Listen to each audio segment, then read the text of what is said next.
Obrigadas a se vacinar. O meu corpo, minhas regras só valem se eu quiser abortar, se eu quiser sair pelada na rua. Ninguém conhece mais o próprio filho do que o pai e a mãe. Nós temos o livre-arbítrio, né? Meu padrasto e minha mãe nunca tomaram uma vacina e são saudáveis, né? Se todo mundo...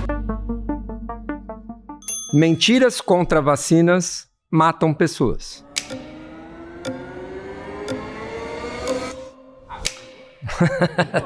Vamos lá falar sobre esse tema da desinformação e como que isso atinge todos. Desinformação ou enganação? E eu digo ainda, profissionais da saúde eu incluo nesse time de pessoas que às vezes, neste mundo digital especialmente, sofrem influência do que a gente chama da desinformação ou da excesso de informação e acabam muitas vezes sem uma avaliação mais crítica e acabam reproduzindo esse comportamento. O que você tem a dizer com isso? Tá, das vacinas antigas, eu não nasci naquela época, eu não vivi aquilo, então assim, eu só vim com a consequência e recebi a vacina. Tá. Beleza, tá? Aliás, por isso que você está aqui. Por isso que eu tô aqui, pode ser, não reclamo não todos, mas muitos dos que estamos aqui nessa sala só estão aqui porque seus pais se vacinaram e vacinaram seus filhos. Sim, né? Aí a gente entra nessa questão, a obrigatoriedade, né? Então a gente foi enganado, mas a gente é obrigado. As crianças são obrigadas. As crianças são obrigadas, mas os adultos também foram obrigados. Não. Alguns anos atrás, tudo bem? Na Covid, você está dizendo? Sim, mas não vou ficar falando só disso, não vai ficar muito chato. Não, sim, mas na Covid assim, tinha regulamentos sanitários internacionais. Estou usando as duas realidades, tá? Bom, a minha lá. Realidade hoje, qual que é? É a Covid, foi que eu passei por isso. E foi drasticamente, tá? Sou totalmente contra, mas assim, as antigas, foi o que eu falei, eu vivi sobre isso, posso estar salvo por isso ou posso não estar salvo, tá? Mas como é que eu tô enganando outras pessoas, tá? Pela vivência que eu tenho, pelas situações, tá? Assim como vocês também erram, só que daí entra naquela questão. A gente erra, mas a gente não assume o erro. Aí quando o lado da população erra, aí é culpa da população, entendeu? Então, eu queria entender isso daí. É só a gente que erra, só a gente que é mentiroso, só a gente que engana e vocês são santos, é isso? O lado de vocês, não estou dizendo o senhor, eu estou dizendo o seu lado. Sim, lado a ciência, lado a ciência. da ciência. Nós estamos falando de ciência. O que nós defendemos é a medicina ou as recomendações baseadas em evidências, em ciência. Então, para a gente fazer uma recomendação, olha, para diabetes é bom que você tome esse remédio. Para você não ter câncer, é melhor você tomar a vacina do HPV, porque o HPV pode levar ao câncer. Não tem câncer de colo de útero sem infecção pelo HPV. Então, se você não tem infecção pelo HPV, você não vai ter câncer de colo de útero, no caso da mulher. Não fume, porque fumar faz mal para a sua saúde. Você pode ter um enfisema, você pode ter um câncer de pulmão. Tome vacinas, porque o seu risco de desenvolver uma meningite, uma pneumonia, é muito maior do que se você não for vacinado. Nenhuma vacina é 100% garantida. Então, essa conversa de eu tomei a vacina da Covid e tive Covid, ótimo. Da gripe, mesma coisa. Não é 100% eficaz nenhuma das vacinas. Na maioria das vezes, a vacina tem o principal objetivo de prevenir forma grave. Hospitalização e morte, eu estou falando.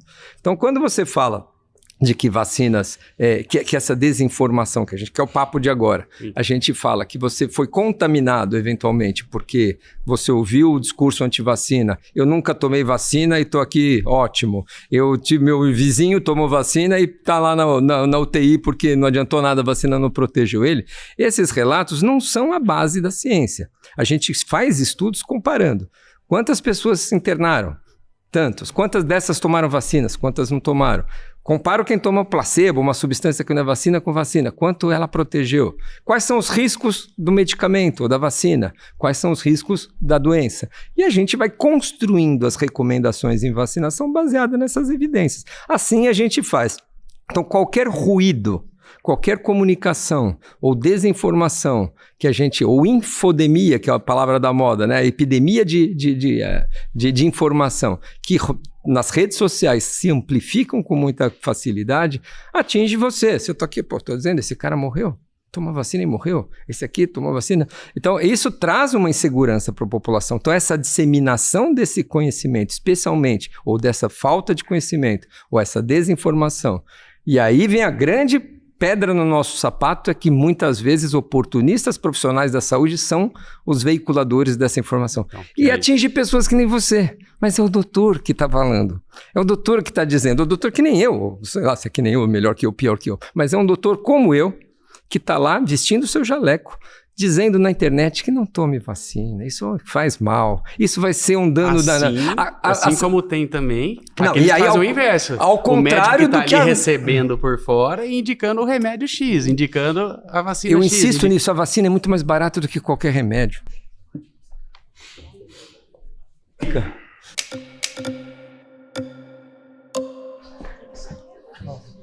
Prazer. Muito Rita. prazer. Rita, seja muito bem-vinda. Então, doutor, é o seguinte, o senhor falou de médicos que também são do seu, né?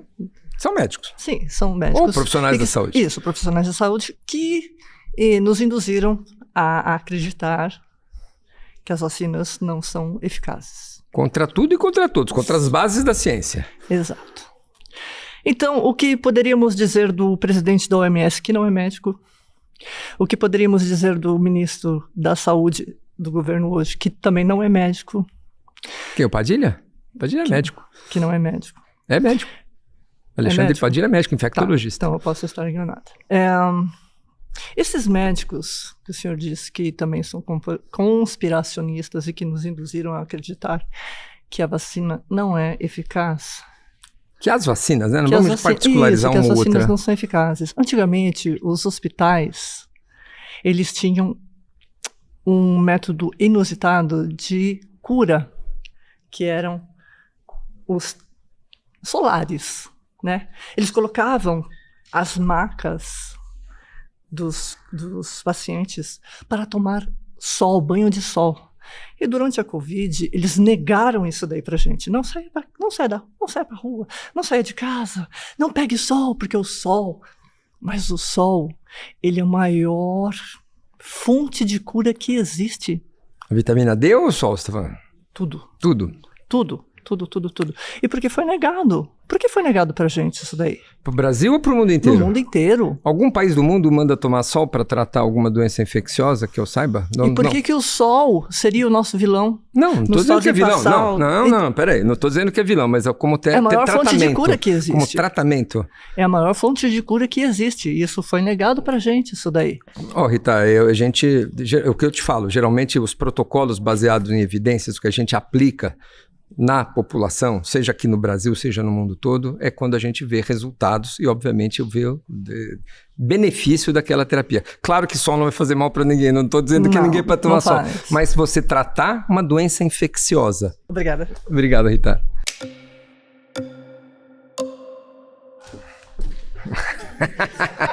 Vamos lá, Luísa. Por que que você acha sobre que... Mentira, sobre você mentiras, falou, né? Mas vocês, não, senhor, vocês da indústria são os maiores mentirosos. Eu não sou porque, da indústria. Assim, mas você faz parte do que defende as parte vacinas. da indústria. Por quê? Na pandemia, o Dr. Coimbra, que criou o protocolo Coimbra, ele foi afastado da posição de médico dele, um médico integrativo incrível, porque ele recomendava vitamina D. No exame, a vitamina D fala que só pode até 60, se eu não me engano, se eu estiver errado você me corrige, porque acima de 60 gera toxicidade, sendo que altos níveis de vitamina D cura diversas doenças. Olha, esses protocolos na Covid, a gente vivenciou muita coisa que não funcionou. Né? A gente no começo, como não conhecia muito o vírus, testou ivermectina, cloroquina, azitromicina. Nada disso mostrou ser eficaz para tratamento da Covid e nem para prevenção. Mas para quem estava defendendo a vacina e as pessoas que tomaram e deu super certo. Independente da vacina, as pessoas que tomam e dá certo, esses relatos ainda não valem, vale estudo clínico. Senhor, me desculpa, mas tipo assim, quando o médico não tá escrito integrativo no final, como o Larry Ribeiro, que é tão cancelado, o Dr. Baracate, que é tão cancelado, eu não consigo acreditar. Não, porque não, todos que prega tanto saúde, mas não... O que eu estou dizendo é assim, quando você introduz uma prática médica, um tratamento, uma recomendação para você tratar uma doença, você tem que se basear no que funciona, no que funciona. E por que não na minha experiência, tão nem na sua... inteligentes, estudados, fora do país tal, são tão criticados e são afastados do posto de médico? Porque não estão exercendo a medicina como ela deve ser exercida. E como que a medicina tem que ser exercida? Deixar as pessoas mais doentes? Baseado em evidência científica que faz o melhor para o seu paciente. Não o que ele acha. Não o que eu penso. Então ficar preso dentro de casa sem tomar sol na pandemia era o que dava saúde para as pessoas. O distanciamento ajudou bastante. Não ficar preso. Chegou um momento que você precisava controlar a pandemia e o vírus transmite de pessoa a pessoa. Ficar longe das pessoas parece óbvio que vai diminuir a transmissão. Ou você também não acredita nisso? Sim, mas baixar a imunidade também diminui a transmissão. Óbvio que ninguém mandou deixar de se alimentar, ninguém mandou deixar de tomar sol, ninguém mandou de deixar de dormir direito. O que a gente recomenda em termos de protocolo de tratamento de qualquer doença, com a Covid não foi diferente, é algo que funcione, algo que a gente garanta para a população que é eficaz e seguro. Para isso os testes são feitos, para isso os registros desses medicamentos são aprovados, para isso na bula do produto está lá escrito o que é que tanta coisa usar. natural é escondida. As pessoas que pregam coisas naturais são calados, são silenciados. Não, mas uma coisa é pregar coisa natural, outra coisa é ser antivacina, Lu. Acho que aí a gente tem que diferenciar. Você pregar coisa natural, você tomar sol, você se alimentar, você ter uma vida saudável, você, obviamente que isso não faz mal para ninguém. Agora, você deixar de se vacinar, nós estamos falando de outra coisa. Para outras vacinas, meningite, coqueluche, tem várias marcas, porque para o Covid, misteriosamente, apareceu 300 marcas diferentes. Aí não parece uma briga corrida. Hoje sobraram 2 ou 3, né? Porque a gente viu que as vacinas que se mostraram mais eficientes da Covid de 2020 para cá, foram aquelas que não tinham tanto risco, que tinham mais benefício. Então, a gente hoje caminha para uma modernização dessas vacinas, porque foi tudo muito recente, né? Foi um desenvolvimento que se buscou muito rápido por conta de uma urgência sanitária. O mundo estava daquele jeito que você bem lembra, alguns anos atrás. E se o mundo hoje está diferente, em termos de Covid-19, 90% desse foi fruto da vacinação. Pais que não vacinam seus filhos são negligentes.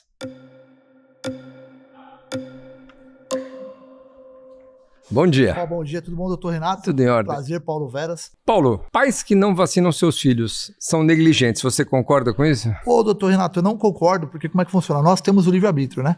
E eu vou explicar para o senhor, eu sou de Goiânia, entendeu? Meu pé inchado, chorei largado, tudo bem? Então, assim, meu padrasto e minha mãe nunca tomaram uma vacina e são saudáveis, né? E a gente tem o livre-arbítrio. Por exemplo, eu tenho 2 filhas. Eu não levo minha filha para tomar vacina, por quê? Não quero pegar bactéria. E eu vou falar por que eu não concordo. A 3ª dose da Covid, ela não é regulamentada pela OMS.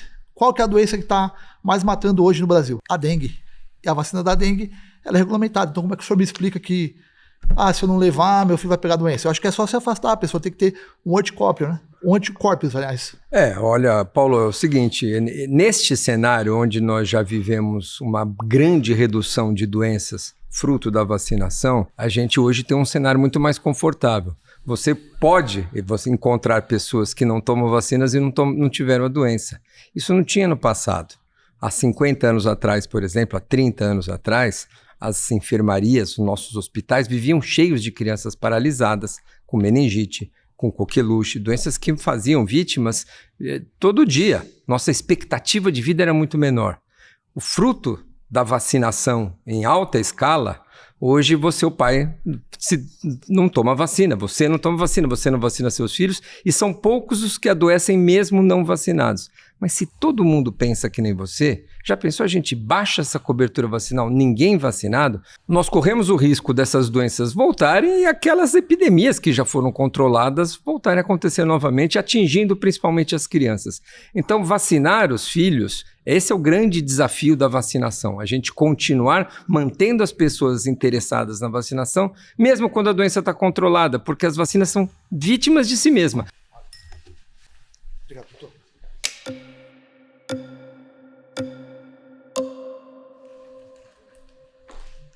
Olá. Doutor Renato, eu não sou contra pessoas que querem se vacinarem.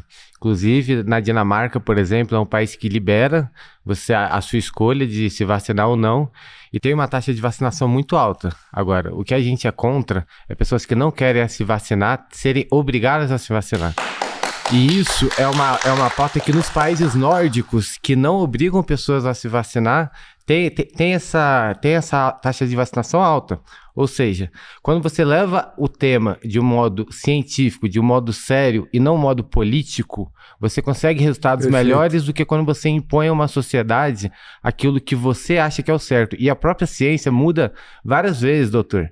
Por exemplo, Hipócrates falava que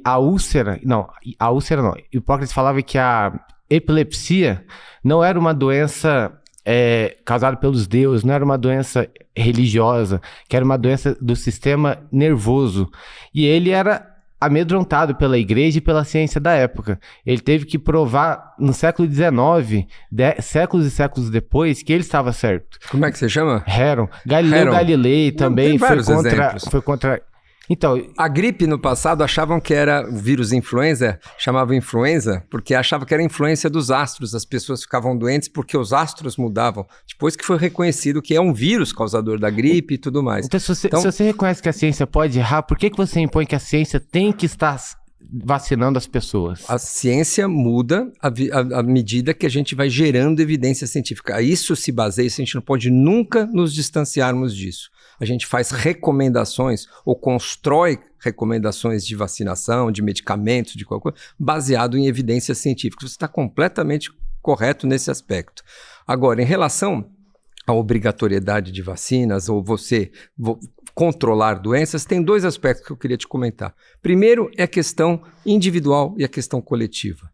Você tem algum parente na sua família que tem câncer, ou que esteja tomando um remédio que baixe sua imunidade, ou que tem HIV, ou seja, que tem uma imunidade baixa, ou que seja um bebê, um prematuro. Essas crianças, quando expostas a alguns agentes, que para você, adulto, saudável, jovem, não vai ter nenhum risco, para essas crianças essas doenças podem ser fatais. Uma criança, bebê pequeno, prematuro, ou uma paciente que é transplantado ou que tem câncer, se entra em contato com o vírus da Covid, da gripe, da pneumonia, tem um comportamento da doença muito mais grave. Então, é muito mais do que proteção individual. Nós não estamos falando simplesmente de uma ação individual, é o meu corpo, eu faço o que eu quiser com ele. Nós temos que pensar em saúde coletiva. Vacinação é um ato de cidadania, vacinação é uma estratégia, um pacto coletivo. Quando você vacina muita gente, você previne transmissão de algumas doenças mais, de algumas doenças menos, isso é verdade, mas o pacto coletivo de você controlar a doença não é só sobre você. Ó, tem muitas relações entre vacinas e crianças que desenvolvem autismo. Houve processos de pessoas que processaram o governo britânico, por exemplo, porque morreram por trombose. E se eu interpreto como, não, o meu filho, por algum motivo que ninguém conhece mais o próprio filho do que o pai e a mãe. E eu vi que essa vacina, por determinado motivo, eu não quero vacinar o meu filho. Porém, o Estado obriga que o seu filho não vacinar por aquela vacina que você considera um risco para o seu filho por algum motivo, que talvez o Estado esteja errando, porque a ciência também erra, porque os médicos também erram, e você não queira vacinar o seu filho, então seu filho perde direito à escola, seu filho perde direito aos deveres básicos, às vezes de pegar a cesta básica.